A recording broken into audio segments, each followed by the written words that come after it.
I've just arrived in Beirut. It's quite hassly with lots of taxi drivers, but it's okay. Really cool. You can see the mountains in the distance. Really excited to see Beirut. I talked to some taxi drivers and this guy said he would do it for $10 instead of like $18 that I was going to pay on Uber. So we shall see.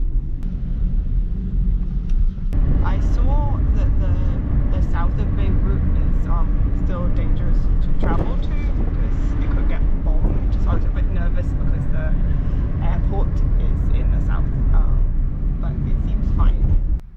I showed my taxi driver the location of my hostel, but he was a bit confused, so he actually stopped this random member of the public who helped us with directions. Shukran. Amazing.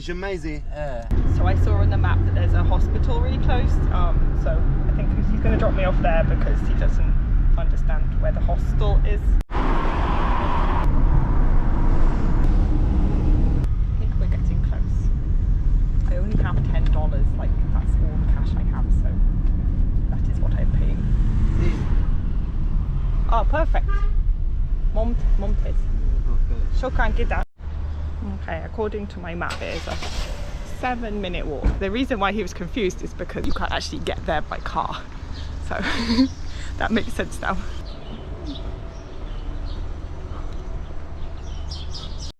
Okay. Up here I guess. I can't work out if these are people's houses or not. It really reminds me of like Marseille or something with all the steps.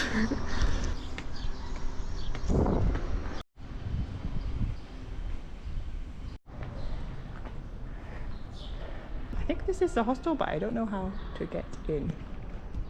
Oh, there's a bell.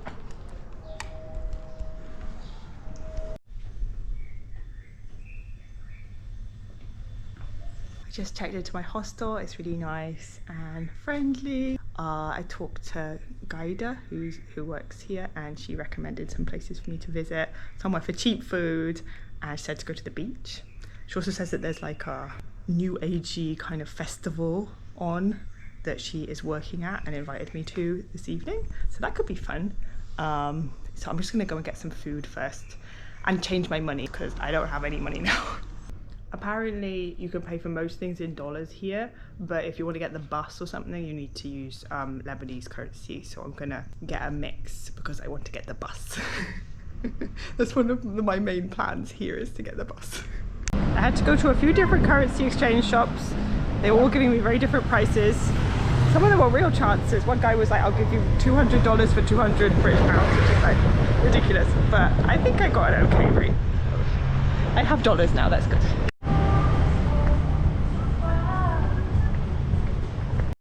I'm heading to a place called Le Chef. Apparently it's like good value and it's nice and clean, so let's go and check it out. After getting back from Beirut, I watched Anthony Bourdain's episode on Beirut, and I saw that he went to this restaurant and he sat in exactly the same place as I sat, and he had the same waiter, which I thought was pretty cool. The menu was really extensive and had lots of traditional Lebanese dishes. I just wanted something light, and as I'm vegetarian I went for hummus and tabbouleh, which came to about $5.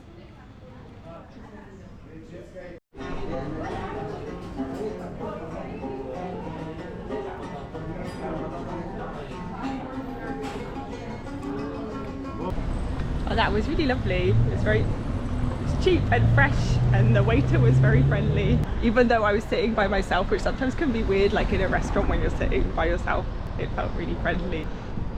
I will go back there. Now I'm gonna go to the beach, I think, and ooh, that looks like a cool shop. Have a wander around, I think.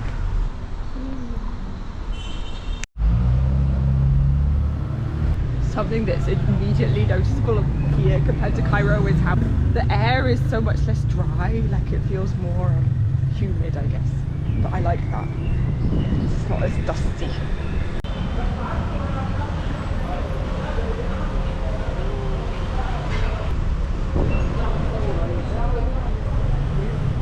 so pretty.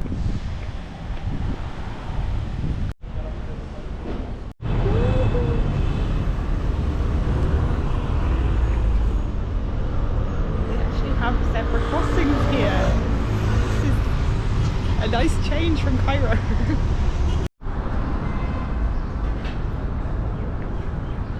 This is so cool. I thought it was just a mosque, but there's also a cross. I think it's a cathedral and a mosque, like right next to each other.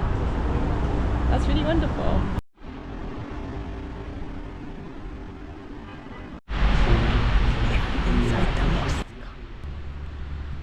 A man inside the mosque told me that the mosque had actually been built in 2008 to replace a mosque that had been on the site previously that had been bombed.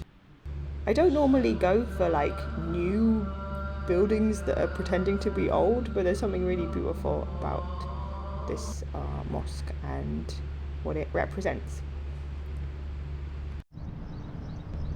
Right next to the mosque there are also the ruins of this Roman forum, which would have been the centre of life in Beirut, I guess, in Roman times, which is pretty cool.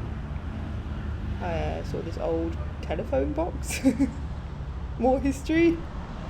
Try and call my dad on that.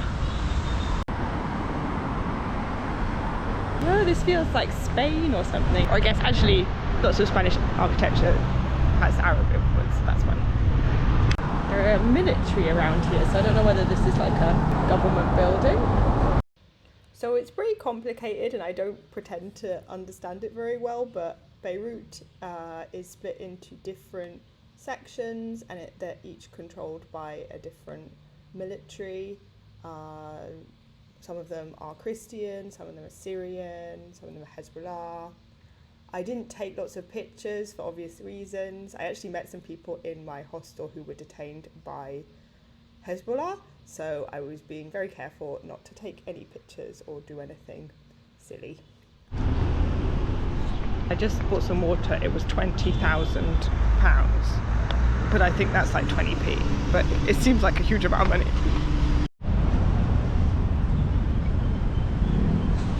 This area is much more like swish and businessy. It's not so much my kind of thing, so I'm going to walk to the sea.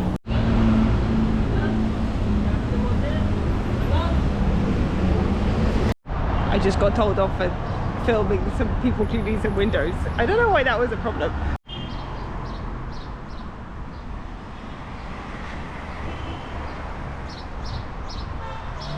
Finally I can see the sea!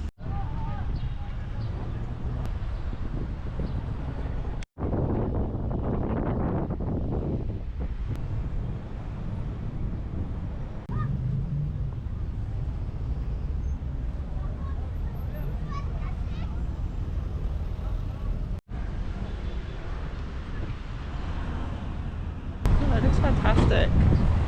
There are lots of like young boys swimming. I don't see any girls swimming. I would like to swim, but I think maybe it wouldn't be appropriate. It seems to just be men, from what I can see. Like men fishing and doing sport and sitting on the rocks.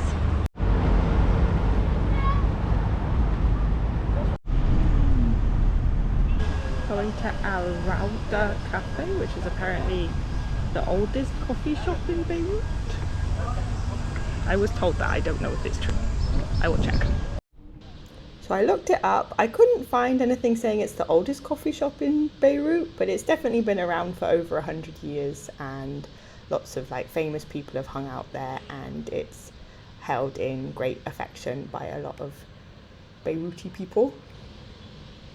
It had a really nice laid back vibe. I noticed there seemed to be lots of students there doing work together and people just hanging out. It seemed like the kind of place you could spend all afternoon and no one would bother you or ask you to leave. It was a perfect place to just stop and have a bit of a break. I ordered a lemonade and grenadine and just enjoyed the view. I then walked a bit further along the road and saw Rawda, I think it's called, which are the rock formations. They're very like iconic for Beirut. I then walked back to my hostel a different way through Hamra, which is the kind of downtown, I guess, of Beirut. I decided to walk back to my hostel, which I think was a mistake. I could have just got the bus, it's probably cost like 20p. I'm doing it now, so I think I must have walked about 15 kilometers already. But all the areas are really different, so it's really cool. This is, I guess, like the kind of downtown.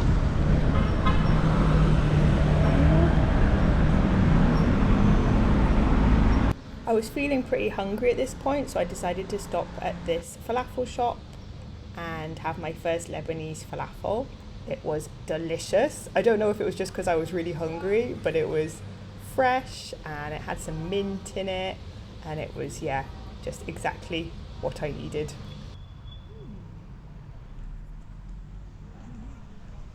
Oh, I'm glad I stopped. I feel a bit more human now that I've had some food. That always happens to me. I feel really faint and then I realise it's because I need food. Just 4 more kilometers to go. I walked back through this nice square and saw the mosque again and the Roman ruins in the sunset. It was very pretty. I am back in my hostel. It's not very late, but I'm going to go to bed because I've been up since 5. My first day in Lebanon was great. I really love Beirut. I didn't realise how much I would love it. I was a bit worried before I came here about like the security and everything, but other than a few like gunshots that I've heard, which I think are like celebratory gunshots, I felt very safe. I'm really looking forward to tomorrow and checking out more of Beirut.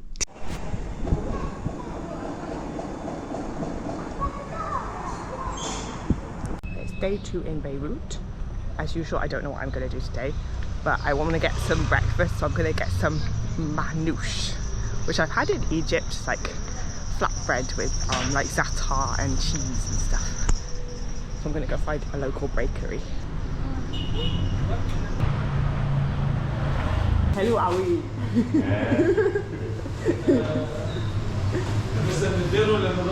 Where are you from? Britannia. Inglaterra or Wales. Wales?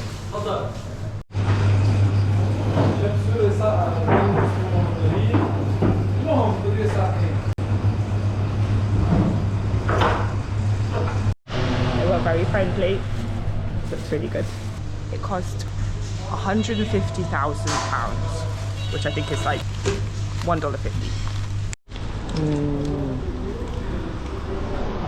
Za'atar and cheese.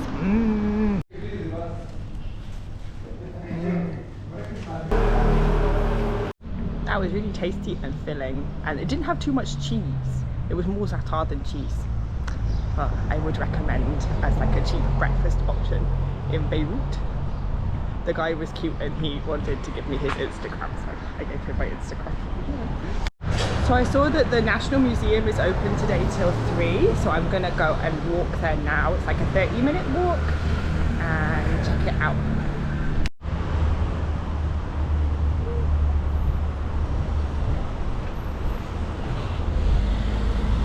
Not sure where I'm going. I need to look like that. It's a bit confusing.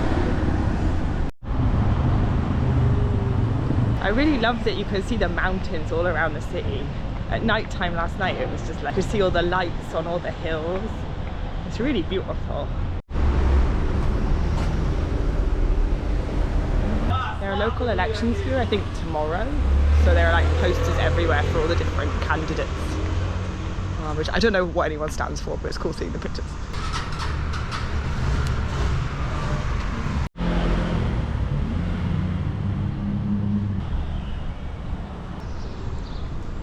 Another big difference I noticed from Egypt is that you can buy imported alcohol here. So like, I'm like, whoa!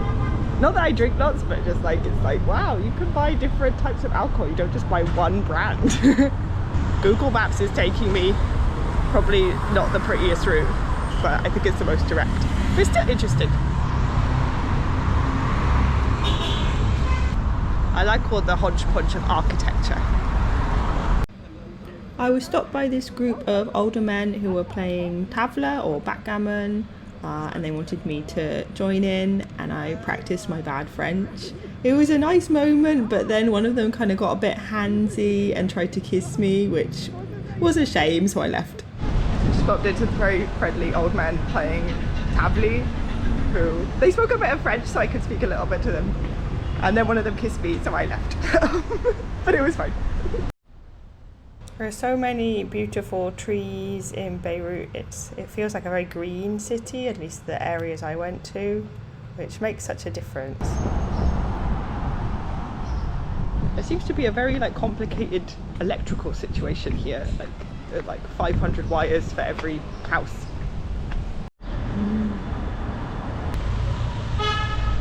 It's crazy how you see these crumbling old buildings and then super modern new buildings right next to each other. Made it to the museum! So they only accept Lebanese money. I had to change some, but there was a man outside who would change it for me. I think it was an okay rate.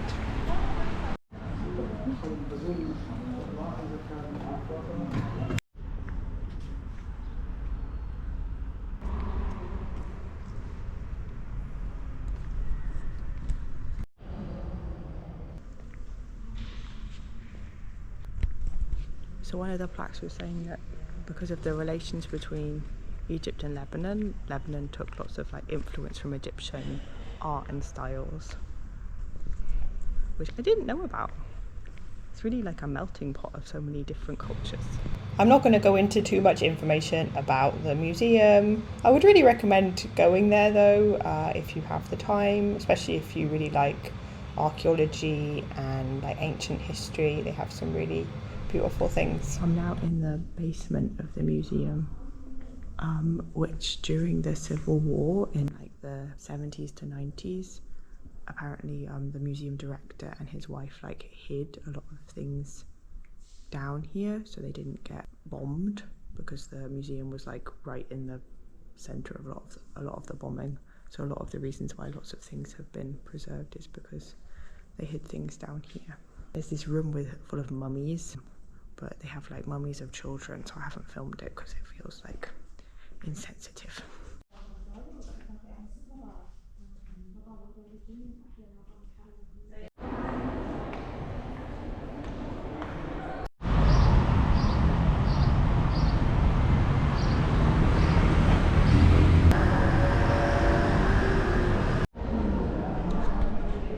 So I've come to this place called Beirut House, which I think is a art gallery space dedicated to the memory of the Civil War. I don't know that much about it, but I'm gonna have a look. But it's really cool. It's a really beautiful building. I really didn't know much about the Lebanese Civil War, so I found this place really fascinating. They laid it out in a really imaginative and engaging way and had lots of personal stories of families and people who'd been through the Civil War and their experiences. I found it really engaging and imaginative, and yeah, I definitely recommend going if you get the chance. It's very cool and much less, I guess, dry than a traditional museum would be.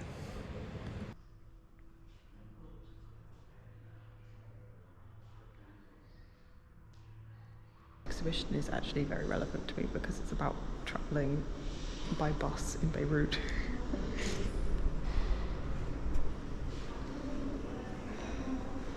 That was really cool. A really imaginative way to teach people about the past and discuss things. Would definitely recommend this place, and it's free, and yeah, it's really interactive and imaginative.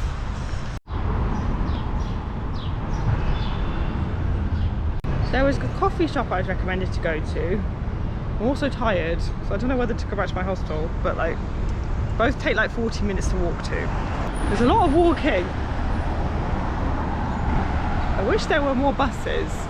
I think there are buses, I just don't know how it works.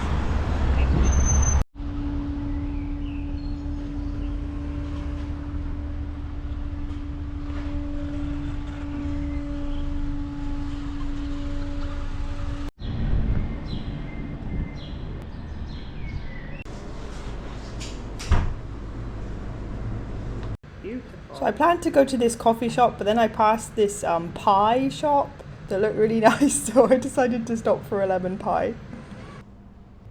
You know when you're travelling by yourself and you kind of and ah for a long time about a plan to go somewhere, and then you just at the last minute decide to do something completely different? This was one of those moments. That was a fancy interlude. Cost me £3. But it was nice. It was quite sweet. I needed a bit of sugar, I think, to like give me some energy for my walk.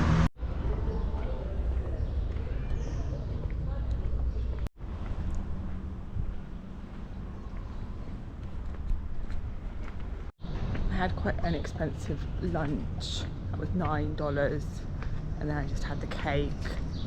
That was $4. I need to find somewhere cheap for dinner. Maybe falafel again. Maybe I'll go back to the falafel place. I need to stay in budget. It's much more expensive here than Egypt. There are just many tempting things here, so it's hard to say no when there are delicious tarts and but I'm gonna look for a more like local bakery that has better value cakes and stuff. So I didn't have anything to do this evening, so I turned on Bumble and so I chatted to a guy and decided to go on a date. I am not going to film this, obviously, because that would be incredibly embarrassing, but I will let you know how it goes. It's something I like to do when I travel because it's a nice way to meet people and have like a more local experience. This is Alice from the future. So the date was not the best I've been on, to be honest. The guy seemed, you know, interesting, and we had interesting chats about like politics and stuff. We just got a beer at like a bar and he paid for the beer, and then he was like, you can get the next one. So I was like, okay, you know, I was having a nice time. And then he chose this other bar, which was a lot more expensive, and he sat down and ordered a beer, a shot, a cocktail, a sparkling water, and some nibbles. And I just had a soft drink. And then as I was like telling an anecdote, he interrupted me and he was like, oh, sorry Alice, I'm not actually listening to you. I'm just thinking about what I'm gonna do to you later. So yeah, I then like ended the date because I felt kind of uncomfortable, and unfortunately, yeah, I'd said that I was gonna pay, so I followed through and I paid, and it came to $25, like US dollars, which is, you know, at least because I'm living in Egypt right now, it felt very expensive. So yeah, not the best date. I don't think this is representative of all Lebanese men, just this guy. But yeah, I saw some cool bars, and I put some pictures so you can see the expensive bar that we went to. That is all for my trip to Beirut. Please check out my next video where I go hiking in the mountains of northern Lebanon. Thanks very much for watching. Bye.